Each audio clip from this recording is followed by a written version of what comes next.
Pip and the convict. Pip और एक अपराधी। अगर हम इस वर्क के बारे में बात करें तो इसे चार्ल्स डिकेंस के द्वारा लिखी गई एक वर्क ग्रेट एक्सपेक्टेशन से लिया गया है। अगर हम चार्ल्स डिकेंस के बारे में बात करें तो उनका लाइफ स्पैन 1812 से 1870 रहा और वह 19th सेंचुरी के जाने माने एक ग्रेटेस्ट इंग्लिश नॉवेलिस्ट रहे हैं। उनके कुछ शुरुआती के समय में पब्लिकेशंस थे द पिकविक पेपर और उनके अदर फेमस नॉवेल्स है डेविड कॉपरफील्ड, ओलिवर ट्विस्ट और अ टेल ऑफ टू सिटीज। तो अब इसी के साथ हम शुरुआत करते हैं कहानी। यह कहानी इंग्लैंड की है जहाँ पे लंदन में एक छोटे से गांव में एक लड़का रहता था जिसका नाम था फिलिप। अब लोग फिलिप को पिप कह के बुलाते थे। अगर हम पिप के बारे में बात करें तो बहुत ही कम उम्र में उसके माता पिता का डेथ हो गया था और वह अपनी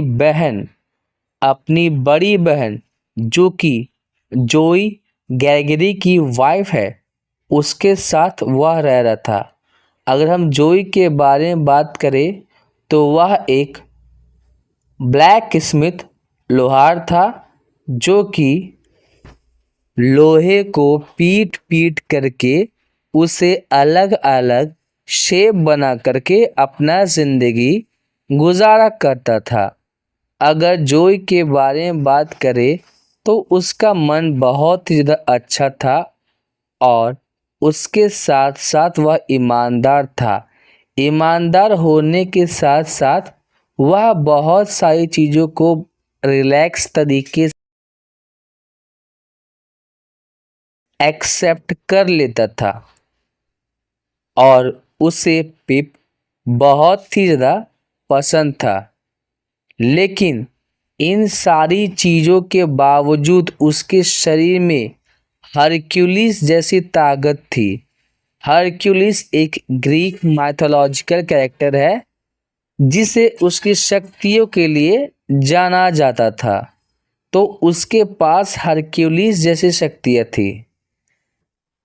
वही उसकी वाइफ मिसेस जोई जो फिलिप की बहन है वह बिल्कुल ही अलग थी।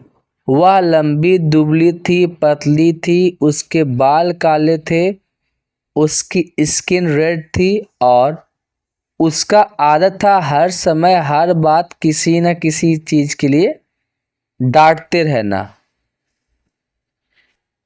अब उसके प्यार जताने का तरीका थोड़ा अलग था क्योंकि अगर उसके बारे में बात किया जाए तो उसे गुस्सा बहुत ही ज़्यादा जल्दी आ जाता था। वह जोई को एक लोहार की तरह समझती थी, एक बड़ा ताकतवर लोहार। वही दूसरी ओर पिप के बारे में बात किया जाए तो उसे एक छोटे बच्चे की तरह ट्रीट करती थी और दोनों के दोनों मिसेस जोई से डरते थे। जब जब पिप घर आता वह हमेशा जोई की उंगलियों की तरफ देखता था। अगर जोई ने अपनी उंगलियों को क्रॉस करके रखा है तो यह एक साइन था मिसेस जोई बाहर गई हुई है और पिप को अपना ख्याल रखना है। अगर उस ब्लैक स्मिथ मतलब पिप के जीजा के अलावा अगर पिप को और कोई समझता था तो वह थी बिडी नाम की एक लड़की जो उसके एज की ही होगी, साथ ही साथ वह अनाथ भी थी। वह पिप की मदद उसके स्कूल के कामों में किया करती थी। जोई और बीडी के होने के बावजूद भी पिप को कभी कभी बहुत ही ज़्यादा अकेला लगता था और फिर वह घर से भाग करके अपने गांव के चर्च यार्ड पे जा करके अपने माता पिता के कब्र पे वह रोया करता था। एक दोपहर की बात है, क्रिसमस से एक दिन पहले पिप अपने माता पिता के कब्र के पास रो रहा था। तभी उसे एक आवाज़ आती है जो यह कहती है कि शांत रहो वरना मैं तुम्हारा गला काट दूंगा। फिर उस कब्र के पीछे से एक आदमी बाहर निकलता है जो पिप को पकड़ लेता है। उसने ग्रे कलर का कपड़ा पहना हुआ था और उसके पैरों में जंजीर लगी हुई थी। उसके जूते फटे हुए थे और उसकी हालत भी बहुत ज़्यादा ख़राब थी। उसके कपड़े बहुत ही ज़्यादा गंदे थे और उसके सिर पर एक गंदा सा रुमाल बंधा हुआ था। वह आदमी पूरे तरीके से कीचड़ में सना हुआ था और जब वह चल रहा था तो वह कँपकँपा रहा था। अगर पिप के बारे में बात किया जाए तो पिप ने कभी भी अपनी ज़िंदगी में इस तरीके की सिचुएशन में वह कभी नहीं आया था। वह बहुत ही ज़्यादा डर रहा था और कँपकँपाते हुई आवाज़ में बोलता है कि मुझे छोड़ दो।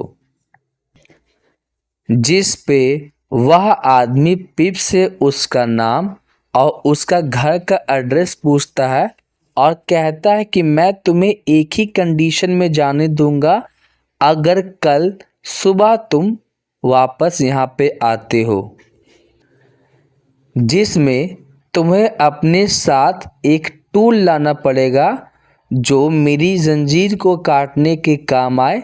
साथ ही साथ मेरे लिए कुछ खाना भी ले कर के आना पड़ेगा। और यह बात बोलते हुए वह पिप को चेतावनी देता है कि अगर कल तुम नहीं आए या इस बारे में किसी को भी बताया तो मैं तुम्हारे दिल को चीर दूंगा और उसे खा जाऊंगा। बेचारा पिप पूरी तरीके से डर चुका था।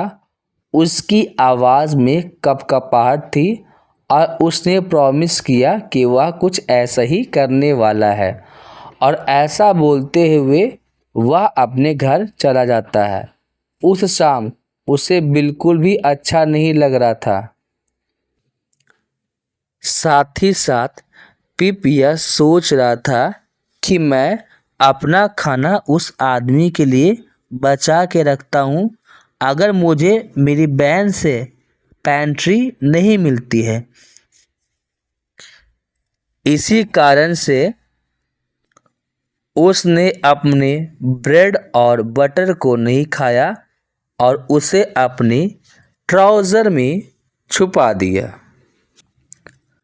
तभी अचानक से एक गोली चलने की आवाज़ आती है और पिप जोई से पूछता है कि यह क्या था, जिस पे जोई बोलता है कि यह एक सिग्नल है जो यह बता रहा है कि प्रिजन से, जेल से कोई कैदी भाग गया है। जिसके बाद पिप को यह रियलाइज़ होता है कि जिस आदमी से उसने वादा किया था वह एक क्रिमिनल है, एक मुजरिम है। हो सकता है कि वह खूनी भी हो जो भाग गया हो और सोल्जर्स से अपने आप को छुपा रहा हो।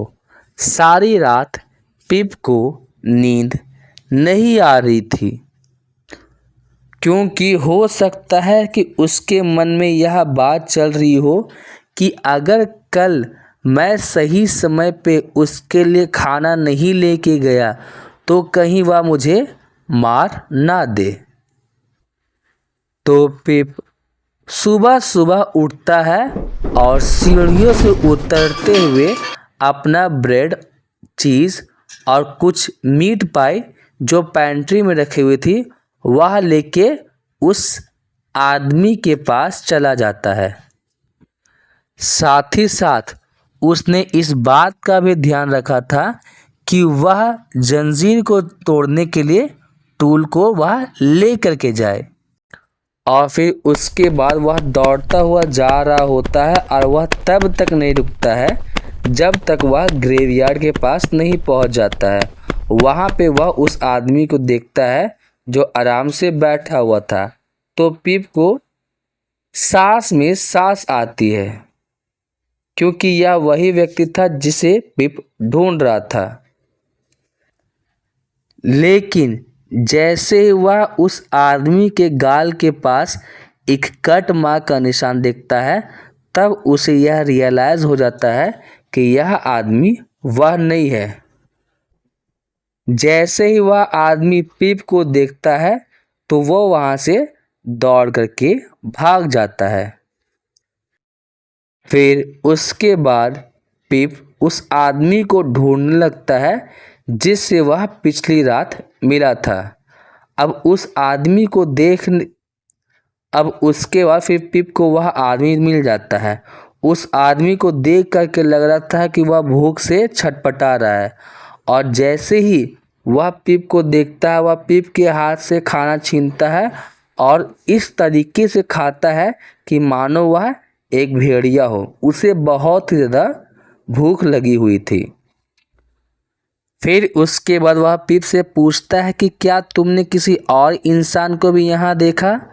जिस पे पिप बोलता है कि हाँ, उसने एक इंसान को देखा था जो ग्रे कलर का कपड़ा पहना हुआ था और उसके पैरों में भी जंजीर लगी हुई थी।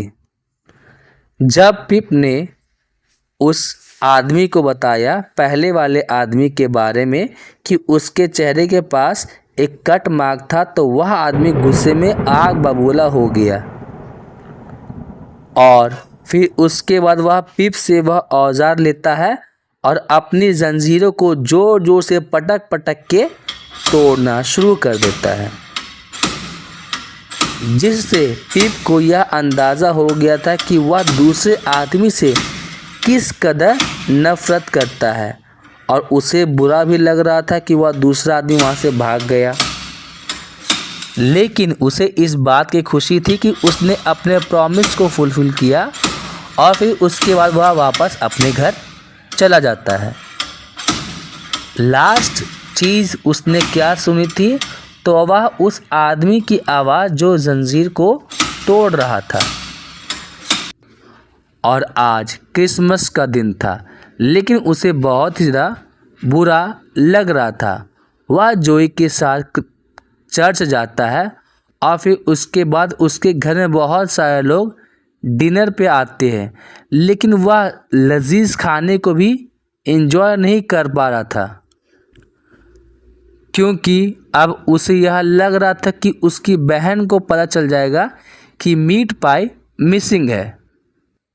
और जैसे ही उसकी बहन मीट पाई लेने के लिए जाती है वैसे ही पिप उठता है और वह टेबल के ऊपर से दौड़ करके भागने लगता है। लेकिन जैसे वह दरवाजे को खोलता है तो बहुत सारे सोल्जर्स उसके घर के पास थे। अब यहाँ पे पिप को यह लग रहा था कि वह सारे के सारे सोल्जर्स उसे ही अरेस्ट करने के लिए आए हैं क्योंकि उसने मुस्लिम का साथ दिया था। लेकिन उसकी सांस में सांस आई जब ऑफिसर ने उसे कहा कि बहुत सारे जो कैदी है वह भाग चुके हैं और वह ब्लैक स्मिथ के पास आया हुआ है ताकि वह उसके टूटी हुई हथकड़ी को ठीक कर दे। और जिस समय सारे के सारे सोल्जर्स आए थे तो सारे के सारे लोग पाई के बारे में भूल चुके थे। जोई ने उस हथकड़ी को बना दिया और फिर उसके बाद जब सारे के सारे सोल्जर्स चले गए तो उसने पिप को अपने कंधे पे बैठाया और फिर वह शिकार करने के लिए चला गया। अब यहाँ पे समय बीत चुका था और शाम का समय हो चुका था जब पार्टी शुरू हो चुकी थी। सारे के सारे लोग बहुत ही ज़्यादा आराम कर रहे थे, तभी उन्हें एक अचानक से एक बहुत ही ज़्यादा कंफ्यूजिंग साउंड बहुत दूर से सुनने को मिलता है। सारे के सारे लोग उस तरफ गए क्योंकि वहाँ पे बहुत सारे लोगों ने अपने कंधों पे बंदूक उठा लिया था गोली चलाने के लिए। वही जोई पिप को अपने कंधे में बैठा करके उस ओर जाता है और यहाँ पे जो आवाज़ थी वो और भी ज़्यादा तेज होने लगी।